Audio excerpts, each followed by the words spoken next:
안녕하세요. 오늘은 4월 3일 사순 4주간 목요일이고요. 요한복음 5장 31절에서 47절의 말씀입니다. 오늘 예수님이 유다인들에게 말씀하시거든요. 내가 나 자신을 위해 증언하면 내 증언은 유효하지 못하다. 하지만 나를 위하여 증언하시는 분이 따로 계시다. 나를 위하여 증언하시는 그분의 증언이 유효하다는 것을 나는 알고 있다. 이렇게 말씀을 하세요. 그러니까 그리스도에 대한 증언에 대한 부분인데요. 제가 이제 어디 본당이라고 말씀을 드리지는 않을게요. 본당 신부가 내가 지금 많이 한 게 아니니까. 초기에 이제 본당 신부로 발령이 났는데, 어떤 분이 저한테 면담을 하자고 하면서, 신부님은 대전교구니까, 우리 본당을, 뭐라고 하죠?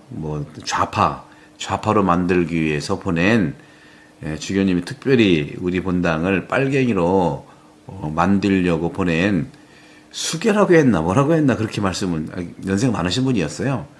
그렇게 말씀을 하시더라고요. 신부님은, 신학교에서도 책임자, 총장도 했고, 그러니까 우리 본당을 완전히 이제, 빨갱이, 그러한 공동체를 만들려고 주교님이 보내신 거다. 그렇게 막 공격을 하시더라고요. 이유도 없이. 그래서 저는 그랬죠. 저는 아닙니다. 저는 그렇게 하려고 주교님도 보내지도 않았지만, 저는 그렇게 해서 온 게 아니고, 저는 본당 신부로 왔어요. 안 믿는다는 거예요. 못 믿겠다는 거예요. 그래가지고 어떻게 할까 고민하고 있다가 복음에서도 그런 말을 하잖아요. 내 말을 믿지 못하게 했거든. 내가 하는 일을 봐서라도 믿어라 하는 거예요. 오늘 복음도 그런 측면의 부분들이 좀 있어요. 너희가 어떻게 믿을 수 있겠느냐 하면서 그런 요한복음에 나온 그런 증언의 유효성, 그런 것을 얘기를 하고 있거든요.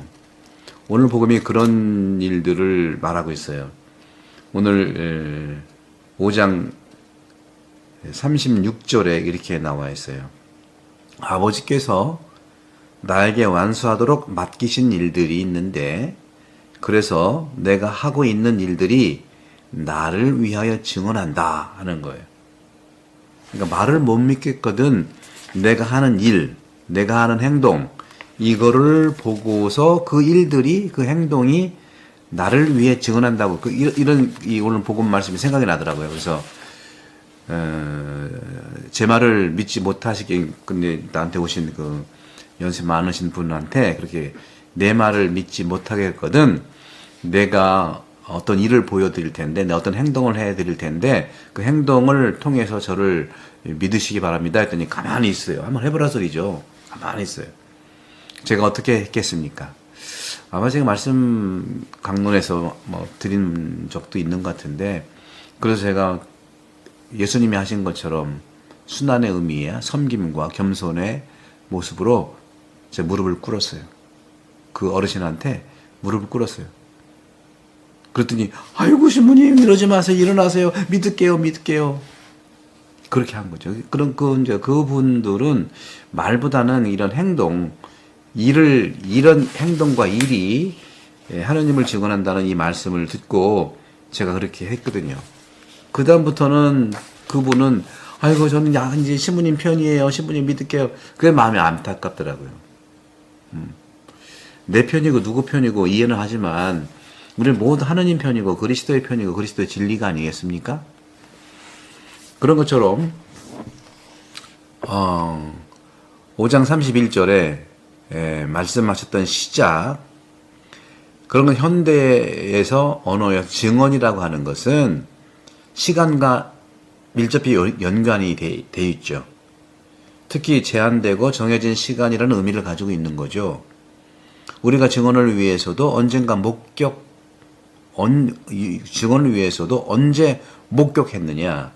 어느 때 증언하느냐가 매우 중요해요. 그러니까 말로 못 믿으면 행동으로 보여주는 것도 오늘 제가 오늘 복음에서 팁을 얻어서 그 어르신을 좀 걱정을 덜어드린 것이죠. 이런 것처럼 예수님께서 하나님의 아들이라는 이런 증언을 누가 전해줄 수 있었겠느냐? 바로 세례자 요한이죠. 첫 증언자예요. 그런 것처럼 마테오복음 3장 17절에 이렇게 나와 있지 않습니까? 이는 내가 사랑하는 아들, 내 마음에 드는 아들이다. 이렇게 교회 안에서 예언자들의 인물들은 항상 영적인 의미를 품고 살아야 합니다. 제가 이제 태안본당에 와서 정말 3년째 사목을 하고 있는데 점점 갈수록 이 본당이 정말 친근감이 있고 감사하고 그래요. 태안은 정말 좋은 지역이고 나눔의 문화가 크고 합니다. 다만 우리가 믿지 않는 것에 대해 의심하는 것에 대해서는 우리가 많이 좀 성찰할 필요가 있다고 생각합니다. 여러 가지요. 그런 일들이 종종 이루어지다 보니까 제가 작년, 재작년 한 100명 세례를 이렇게 수여하고 세례를 집전했는데 적지 않은 분들이 안 나오시더라고요. 그 이유가 여러 가지 있겠지만 간혹 들을 경우가 이런 거예요. 일종의 다른 사람들한테 말로 판단받고 말로 상처받은 거예요. 예를 들어서 우리 교회법적, 혼인법적으로 우리가 재혼이라 하더라도 성당 안에서 신부님과 함께 교구와 관련돼서 혼인성사를 할 수가 있거든요. 신자와 신자가 반드시 세례성사 받은 사람들은 성당 혼인을 해야 되지만 한 분은 신자였고 한 분이 신자가 아닌 경우에 이혼을 했을 경우에는 다시 신자인 분이 혼인성사를 할 수 있는 교회법적인 장치가 있어요. 특히 신자가 아닌 경우에 함께 살았던 그 분의 안에서도 그래서 그런 차원에서도 우리가 교회법과 교구의 지침대로 하거든요. 어쨌거나 자세한 내용은 말씀드려도 없겠지만 본당 신부와 교구 안에서 특히 본당 신부의 이러한 그 절차적인 예식을 통해서 관면 혼배를 했다. 그러면 믿어줘야 되는 거예요. 근데 그것을 불륜이니 다시 세컨드를 얻었다느니 이렇게 함부로 말하면 안 되는 거거든요.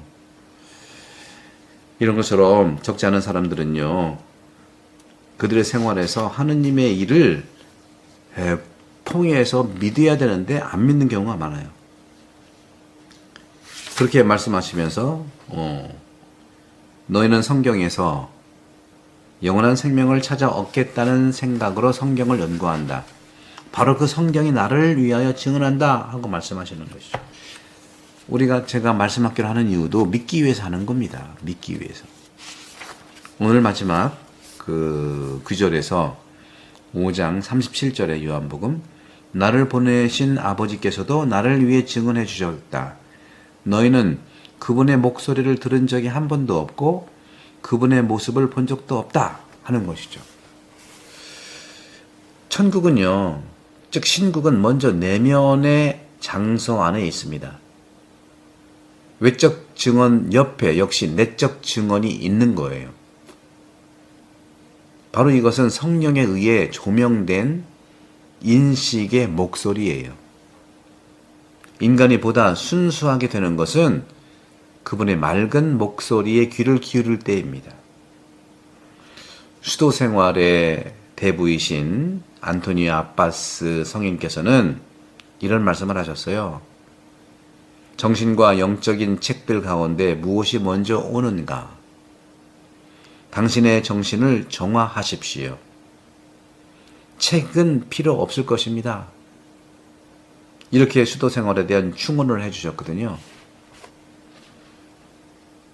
저도 그리고 모든 그리스도인들의 보통 사람들 또 우리들에게는 교부 오리게네스가 이미 말씀하신 것처럼 두 개의 책들을 동시에 다 읽어야 한다고 말씀하는 것을 우리가 알아차릴 필요가 있겠죠.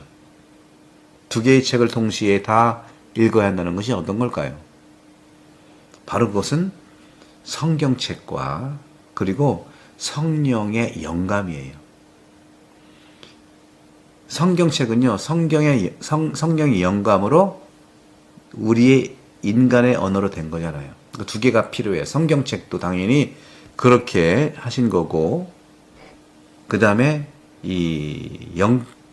성령의 영감도 늘 우리에게 다가오기 때문에 그런 것이죠. 따라서 우리는 정신이라고 하는 것과 책이라고 하는 것을 다 함께 읽고 실천해야 한다는 것이죠. 책은 성경이요, 정신은 깨닫고 알아차리고 이해하는 그러한 알아차림, 깨달음의 기원으로서 성령의 감도입니다. 우리가 양심대로 성령의 감도로 알아차리는 그 말씀이 성령의 감도고, 그 성령의 감도가 또 나의 성경책을 쓸 수 있지만 또 묵상을 쓰는 것이고, 또 성경이 그렇게 쓰여진 책이기 때문에 그렇습니다. 사순식이 이제 4주가 지나고 5주, 또 그 다음에 이제 6주 성지주일이죠. 5주, 그 다음에 6주 성지주일이, 그 다음에 부활이 오는데, 정말 하루속히 우리나라가 안정이 될 수 있도록 각자 위치에서 역할을 했으면 좋겠어요. 헌재는 헌재대로 위치를, 국민은 국민대로, 국회의원은 국회의원대로, 여당은 여당대로, 야당은 야당대로 각자의 위치에서 오직 하느님과 국민만 바라보는 그러한 노력이 필요하겠다고 강목을 드리겠습니다. 성부와 성자와 성령께서는 여러분 모두로 강복합니다. 감사합니다. 구독, 선교 부탁